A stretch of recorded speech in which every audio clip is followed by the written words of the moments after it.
Tractor पर सवार होकर आज कांग्रेस नेता राहुल गांधी संसद पहुंचे। कांग्रेस लगातार तीनों कृषि कानूनों को वापस लेने की मांग कर रही है। इस दौरान राहुल गांधी ने कहा कि संसद पर किसानों के मुद्दों पर चर्चा नहीं होने दी जाती, जिसे लेकर राहुल गांधी ने किसानों के समर्थन में ट्रैक्टर चलाया। देश आज 22वां कारगिल विजय दिवस मना रहा है। कारगिल विजय दिवस के मौके पर रक्षा मंत्री राजनाथ सिंह ने कारगिल के वॉर मेमोरियल में शहीदों को श्रद्धांजलि दी और उन्हें नमन किया। इस दौरान देश के तीनों सेना प्रमुख भी मौजूद रहे।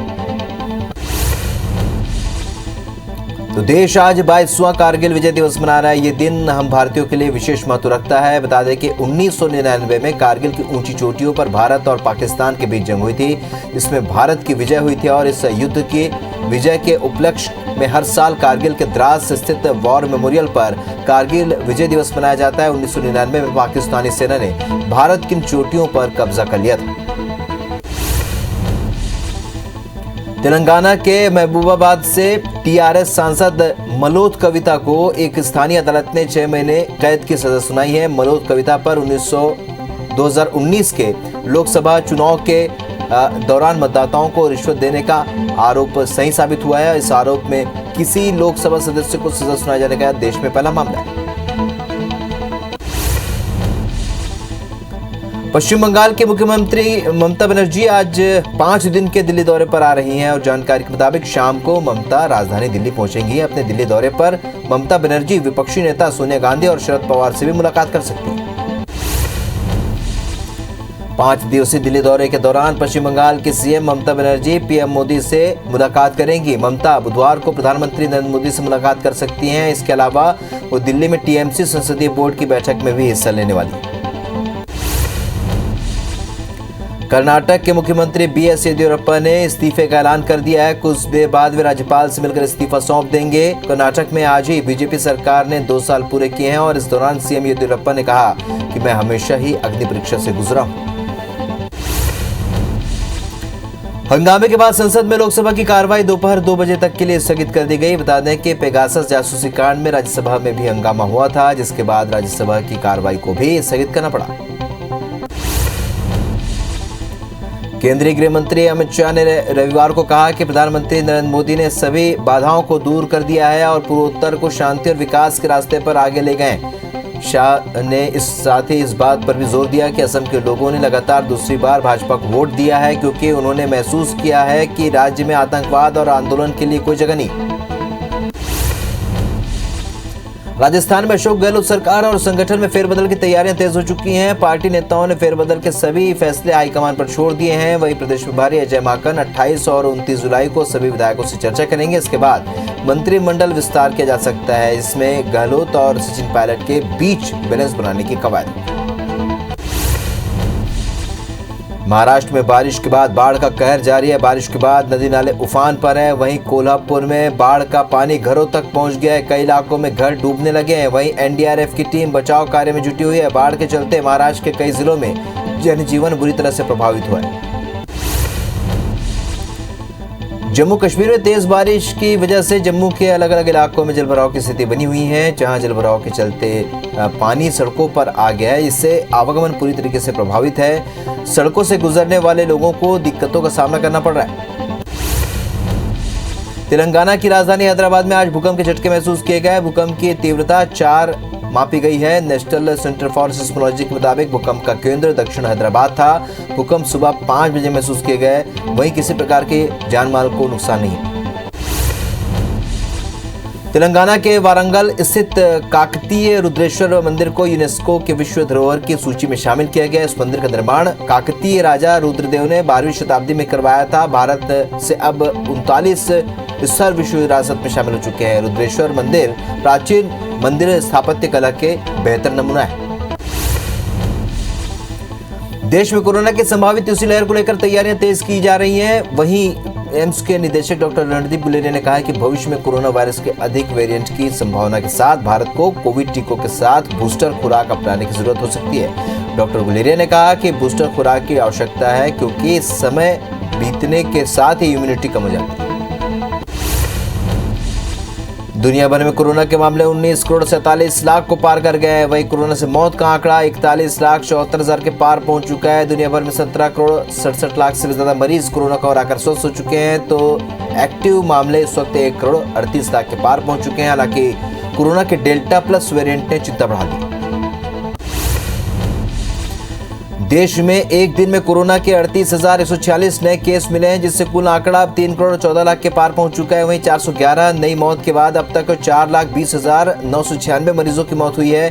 पिछले 24 घंटे में 35,903 मरीजों के डिस्चार्ज होने के बाद कुल आंकड़ा अब 3 करोड़ 5 लाख 71,000 को पार कर गया है। वहीं एक्टिव मरीजों की संख्या 4 लाख के पार पहुंच चुकी है। केरल में पिछले 24 घंटे में नए केस 17,466 हो गए। इससे आंकड़ा 32,71,000 को पार कर गया। वहीं 66 मौत से अब तक 16,032 मरीजों की मौत हो चुकी है। 15,247 मरीजों के डिस्चार्ज होने के बाद अब तक 31,14,000 लोग स्वस्थ हो चुके हैं। केरल में कोरोना के बढ़ते मामलों को प्रशासन सख्ती से निपटने में लगा हुआ है। मध्य प्रदेश में 12 नए केस के साथ ही अब तक 7,91,750 मरीज मिले हैं। किसी भी मरीज की मौत नहीं होने से मौत का आंकड़ा 10,512 पर ठहर गया है। प्रदेश में 24 मरीजों के डिस्चार्ज होने के बाद कुल आंकड़ा अब 7,81,000 को पार कर गया। राज्य में एक्टिव मरीजों की संख्या घटकर अब 148 रह गई है। प्रदेश में कोरोना की तीसरी लहर से बचने के सारे उपाय किए जा रहे हैं। छत्तीसगढ़ में कोरोना के 130 नए केस से कुल आंकड़ा 10,01,000 के पार पहुंच गया है। मौत का आंकड़ा भी 13,516 मरीज अब तक इसमें जान गंवा चुके हैं। 176 मरीजों के डिस्चार्ज होने से कुल आंकड़ा 9,84,913 के पार हो चुका है। एक्टिव मरीजों की संख्या घटकर अब 2,738 रह गई। रायपुर में 6 और दुर्ग में 9 नए केस मिले। 16 जनवरी से शुरू वैक्सीनेशन अभियान के तहत देश में अब तक 43 करोड़ 31 लाख लोगों को वैक्सीन लग चुकी है। इसमें 34 करोड़ 3 लाख यानी कि 26.5% से भी ज्यादा लोगों को पहली डोज लगी है। तो वही 9 करोड़ 27 लाख यानी कि 7% से भी ज्यादा लोगों को दूसरी डोज लगाई जा चुकी है। पीएम मोदी ने सभी नागरिकों से वैक्सीन लगवाने की अपील की। छत्तीसगढ़ में दोनों कोवैक्सीन और कोविशील्ड वैक्सीन लगाई जा रही है। हालांकि प्रदेश में अब तक 1 करोड़ 17 लाख से भी ज्यादा लोगों को वैक्सीन लग चुकी है। इसमें 31.74% यानी कि 95,11,000 लोगों को को पहली डोज लगी है। तो वहीं 7.30% यानी कि 21,90,000 से भी ज्यादा लोगों को दूसरी डोज लगी है। मध्य प्रदेश में वैक्सीन की दोनों डोज लगाई जा रही है। इससे प्रदेश में अब तक 2 करोड़ 78 लाख लोगों उससे भी ज्यादा लोगों को वैक्सीन लग चुकी है। प्रदेश में अब तक 2 करोड़ 33 लाख यानी कि लगभग 32% लोगों को पहली डोज लगी है। तो वहीं 6% से भी ज्यादा यानी कि 45,52,000 लोगों को दूसरी डोज लगी है। सीएम शिवराज सिंह चौहान आज मंत्रालय में उद्योगपतियों से मुलाकात करेंगे। इसके बाद वे लगातार 3 बैठकें करेंगे, जिसमें राज्य नीति और योजना आयोग की बैठक, आयुष विभाग की आपूर्ति श्रृंखला की बैठक और मध्य प्रदेश जन अभियान परिषद के शासी निकाय की भी बैठक होगी। कारगिल विजय दिवस पर सीएम शिवराज सिंह ने ट्वीट करके शहीदों की शहादत को नमन किया। सीएम ने ट्वीट में लिखा, मैं अमर शहीदों का चरण उनके गुणगान करता हूं और जो कर्ज राष्ट्र ने खाया है मैं उसे चुकाया करता हूं। कारगिल विजय दिवस पर देश के जाबाज सपूतों को बारंबार सलाम। मध्य प्रदेश में एक बार फिर से 4 सीटों पर उपचुनाव होने वाले हैं, जिसे लेकर सियासी हलचल तेज हो चुकी है। उपचुनाव के लिए सीएम शिवराज सिंह चौहान ने मंत्रियों की फौज उतार दी है। खंडवा लोकसभा सीट के हर विधानसभा पर एक मंत्री की तैनाती कर दी गई है, जिसमें मांधाता विजय शाह, खंडवा कमल पटेल, मोहन यादव पंधाना, तुलसी सिलावट नेपानगर और उषा ठाकुर को बागली, इंदर सिंह परमार को बुरहानपुर का प्रभार सौंपा गया। छत्तीसगढ़ में किसानों के मुद्दे पर बीजेपी सरकार को घेरने की तैयारी में है। किसान मोर्चा खाद बीज की कमी को लेकर आज प्रदर्शन करेगा। रायपुर में मोती बाग के सामने बीजेपी के नेता मिलकर धरना देंगे। मंदसौर के पिपलिया के खकरई गांव में शराब पीने से 3 लोगों की मौत हो गई। एक व्यक्ति को जिला अस्पताल भर्ती कराया गया है। परिजनों ने जहरीली शराब से मौत का आरोप लगाया है। पुलिस और आबकारी विभाग मामले की जांच में जुटे हैं। तो वहीं मामले पर सियासत भी तेज हो गई। बड़वानी में नेशनल हाईवे पर सड़क हादसे में पिता पुत्र की मौत हो गई है। वहीं एक महिला की हालत गंभीर बताई जा रही है, जिसके इलाज के लिए सेंधवा सिविल अस्पताल लाया गया है। नेशनल हाईवे पर तेज रफ्तार से आ रही बाइक ट्रक के पीछे जा घुसी, जिससे हादसा हुआ। बेमेतरा की नवागढ़ पुलिस ने खड़े वाहनों से डीजल पेट्रोल चोरी करने वाले 3 आरोपियों को गिरफ्तार किया। आरोपी ने हाल ही में गोढ़ी कला गांव में आरोपियों ने ट्रक से 50 लीटर डीजल चोरी कर लिया था, जिसके बाद ड्राइवर ने थाने में रिपोर्ट दर्ज कराई थी।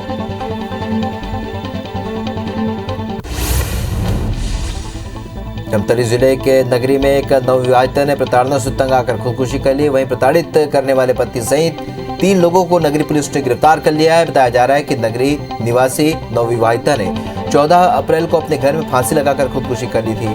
वहीं जांच में दहेज प्रताड़ना की बात सामने आई।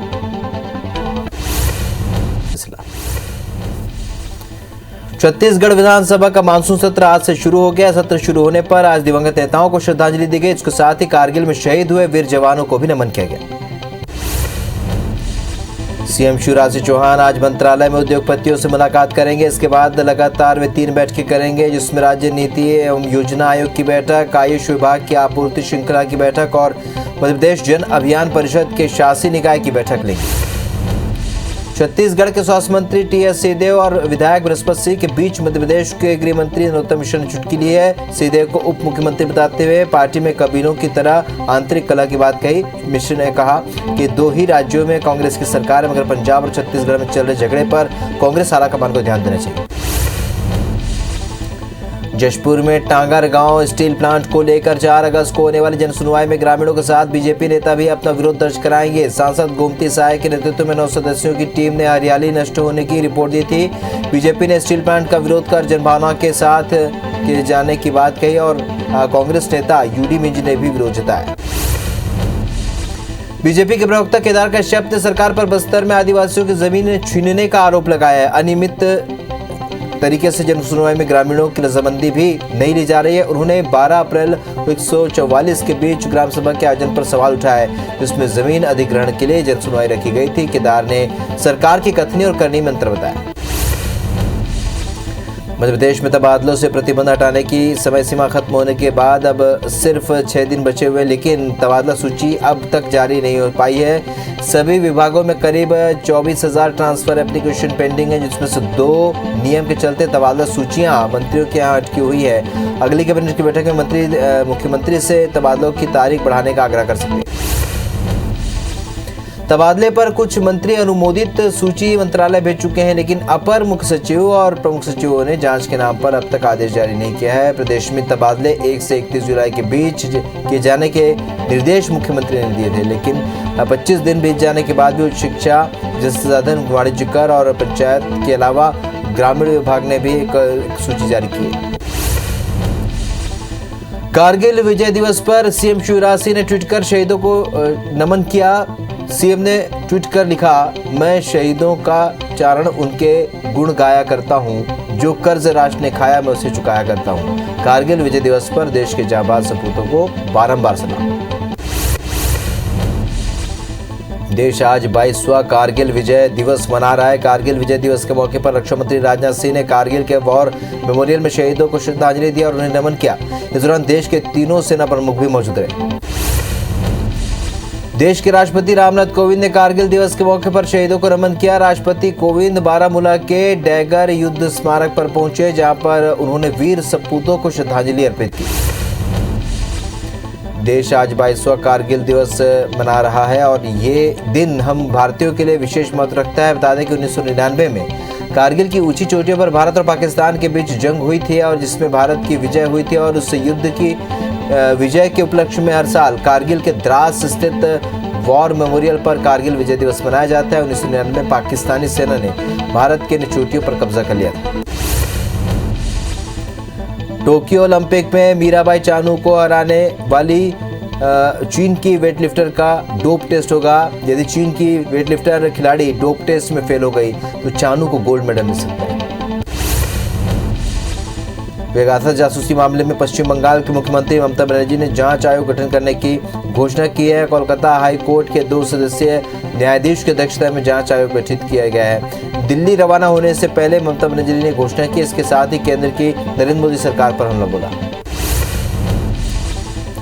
संसद में कल सुबह बीजेपी संसदीय दल की बैठक होगी। बैठक में विपक्षियों के आरोप पर जवाब देने के लिए रणनीति तैयार की जा सकती है। साथ ही पेगासस और किसानों के मुद्दे पर हमलावर हुए विपक्ष को भी केंद्र सरकार जवाब दे सकती है। कर्नाटक के मुख्यमंत्री बीएस येदियुरप्पा ने सीएम पद से इस्तीफा दे दिया है। येदियुरप्पा ने अपना इस्तीफा राज्यपाल को सौंपा है। कर्नाटक में आज ही बीजेपी सरकार ने 2 साल का पूरे कर लिए हैं और इस दौरान सीएम येदियुरप्पा ने कहा है कि मैं हमेशा ही अग्नि परीक्षा से गुजरा हूं। मुख्यमंत्री पद से इस्तीफा देने के बाद बीएस येदियुरप्पा ने कहा कि इस्तीफा देने के लिए किसी ने मुझ पर दबाव नहीं डाला, ये मैंने खुद फैसला लिया ताकि सरकार के 2 साल पूरे होने के बाद कोई और मुख्यमंत्री का पद संभाल सके। मैं अगले चुनाव में भाजपा को सत्ता में वापस लाने के लिए काम करूंगा। हंगामे के बाद संसद में लोकसभा की कार्रवाई दोपहर 2:45 तक के लिए स्थगित कर दी गई और बता दें कि पेगासस जासूसी कांड में राज्यसभा में भी हंगामा हुआ, जिसके बाद राज्यसभा की कार्रवाई को स्थगित करना पड़ा। दिल्ली में चले किसान संसद के लिए महिला किसान जंतर मंतर पर पहुंची। महिला किसान सदस्यों का सफर सिंघू बॉर्डर से शुरू हुआ। महिलाओं के जंतर मंतर पहुंचते ही बड़ी संख्या में सुरक्षा बल तैनात कर दिया गया। महिलाएं आज से किसान संसद चला रही। ट्रैक्टर पर सवार होकर आज कांग्रेस के नेता राहुल गांधी संसद पहुंचे। कांग्रेस लगातार तीनों कृषि कानूनों को वापस लेने की मांग कर रही है और इस दौरान राहुल गांधी ने कहा कि संसद पर किसानों के मुद्दों पर चर्चा नहीं होने दी जाती, जिसे लेकर राहुल गांधी ने किसानों के समर्थन पर ट्रैक्टर चलाया। दिल्ली में धारा 144 का उल्लंघन कर ट्रैक्टर मार्च निकालने पर कांग्रेस महासचिव रणदीप सुरजेवाला, युवा कांग्रेस के प्रमुख श्रीनिवास बीवी और कुछ पार्टी नेताओं कार्यकर्ताओं को दिल्ली पुलिस ने हिरासत में लिया। इसके साथ ही कांग्रेस के राष्ट्रीय सचिव और पार्टी के मीडिया विभाग के सह प्रभारी प्रणव झा को भी दिल्ली पुलिस ने गिरफ्तार किया। किसान आंदोलन पर कांग्रेस नेता रणदीप सुरजेवाला ने कहा कि राहुल गांधी ने किसान की आवाज बुलंद करने के लिए ट्रैक्टर को संसद के पटल पर ले जाकर इस अहंकारी सरकार को झकझोरने का प्रयास किया है। हम इस सरकार को कहेंगे कि जागो, क्योंकि देश का किसान जाग गया है। सरकार कुछ भी करे लेकिन ये आंदोलन जारी रहेगा।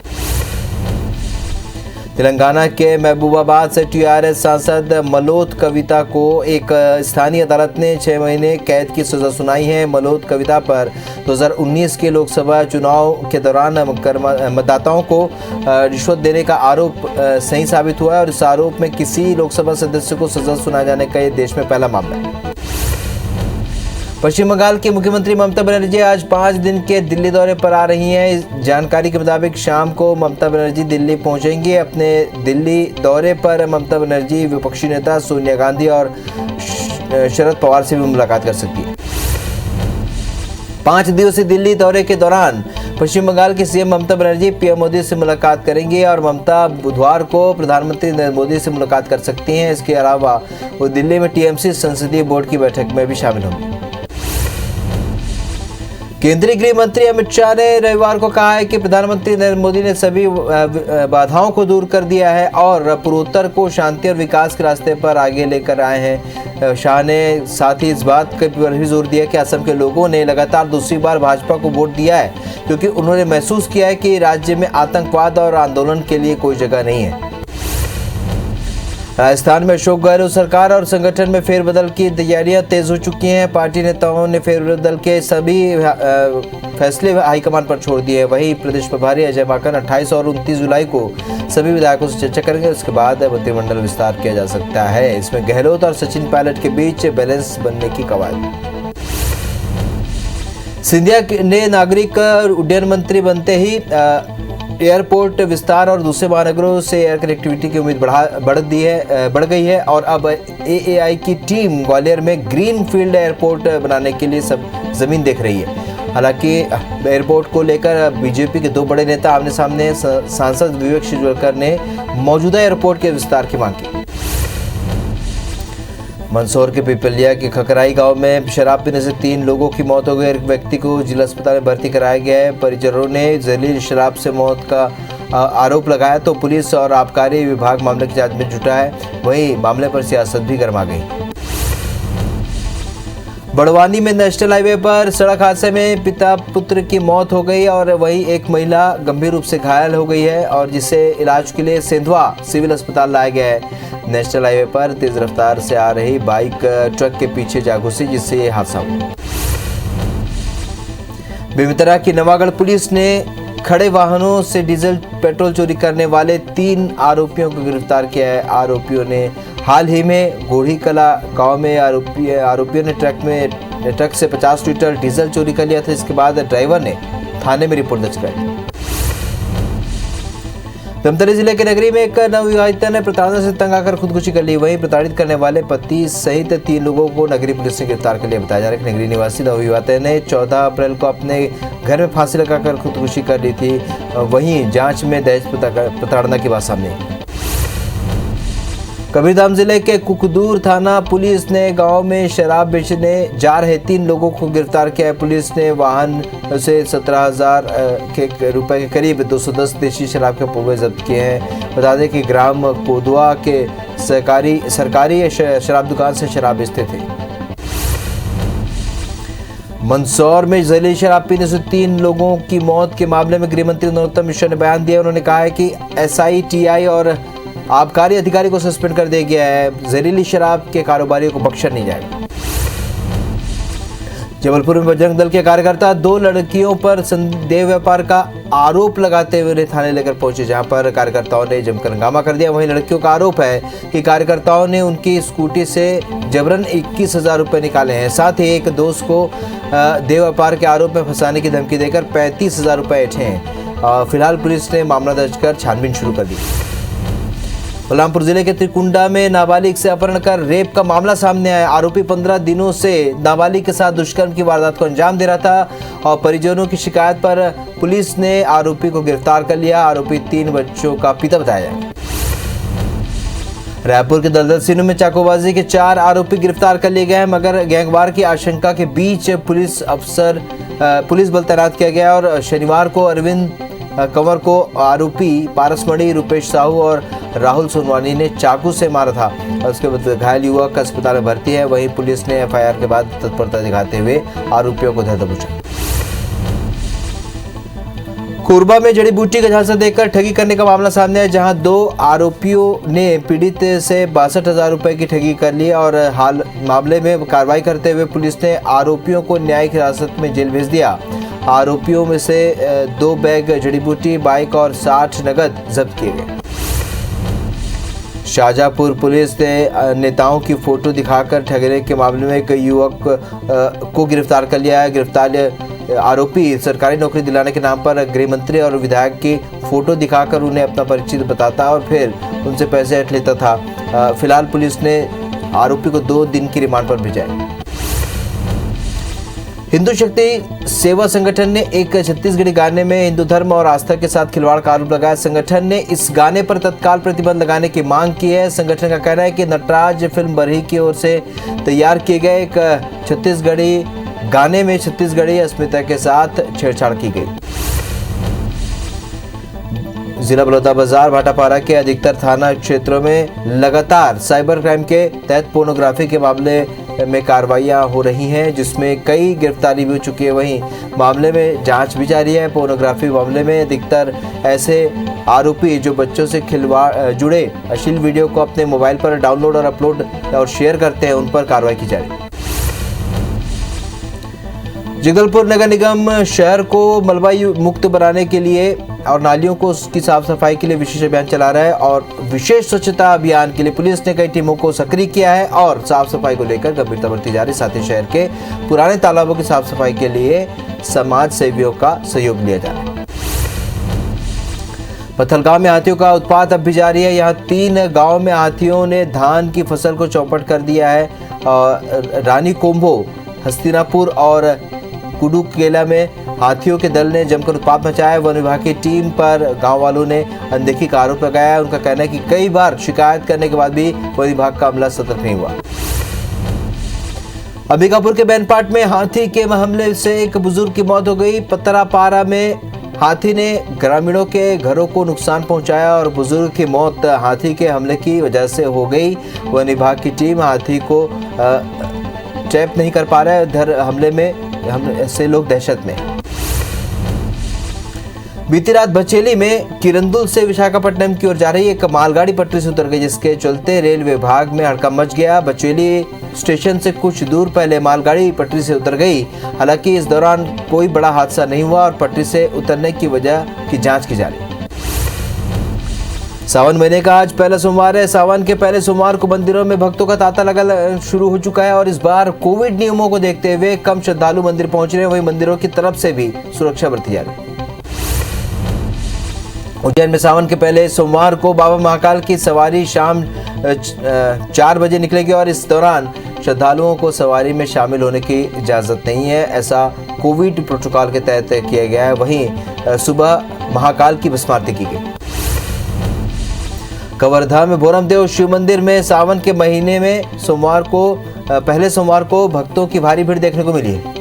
शिवालय में दर्शन के लिए सुबह से ही श्रद्धालुओं की भीड़ दिखाई दे रही थी। वहीं कोरोना को देखते हुए इस साल भोरमदेव में शिव पदयात्रा नहीं निकाली जाएगी। बैतूल में लगातार बारिश से जिले की नदियां उफान पर हैं। दामजीपुरा खंडवा रोड पर गाढ़ाघाट नदी में जलस्तर बढ़ने के बाद भी लोग अपनी जान खतरे में डाल रहे हैं और उफनती नदी से बाइक सवार सहित अन्य वाहन पार हो रहे हैं। पेंड्रा में लगातार बारिश से यहाँ की नदी नाले उफान पर हैं। यहाँ बस्ती बगरा में बमरी नदी में लक्ष्मण घाट के पास 12 बच्चे जान पे खेलते हुए नजर आए। सारे नाबालिग मनोरंजन के लिए खतरा मोल ले रहे हैं और प्रशासन ने नदी नालों के पास जान जोखिम में डालकर फोटो खींचने या और पिकनिक मनाने से बचने की अपील की है। बलरामपुर के पलगी गांव में दबंग के डर से बीते 10 दिनों में जंगल में रात बिता रहे पंडो जनजाति के युवक को पुलिस ने ढूंढ निकाला और उसे परिजन को सौंप दिया है। त्रिकुंडा पुलिस के मुताबिक दबंग के घर से पीड़ित घर नहीं आ रहा था और रात में भी जंगल में ही रह रहा था। फिलहाल आरोपी बीजेपी नेता संतोष यादव फरार है। पश्चिम मध्य प्रदेश में मानसून की सक्रियता के चलते आज भी प्रदेश के कई जिलों में भारी बारिश हो सकती है। ग्वालियर चंबल संभाग के जिलों और रायगढ़ आगर नीमच सहित टीकमगढ़ में भारी से अति भारी बारिश की संभावना है और इन क्षेत्रों के लिए मौसम विभाग ने ऑरेंज अलर्ट जारी किया। डबरा में शहीद आजम सरदार भगत सिंह की भव्य प्रतिमा का अनावरण गृह मंत्री डॉक्टर नरोत्तम मिश्रा ने किया। कार्यक्रम की अध्यक्षता पूर्व केंद्रीय मंत्री इमरती देवी सुमन ने की। डबरा में सरदार भगत सिंह की प्रतिमा लगे इसके लिए सिख समाज काफी समय से प्रयासरत है।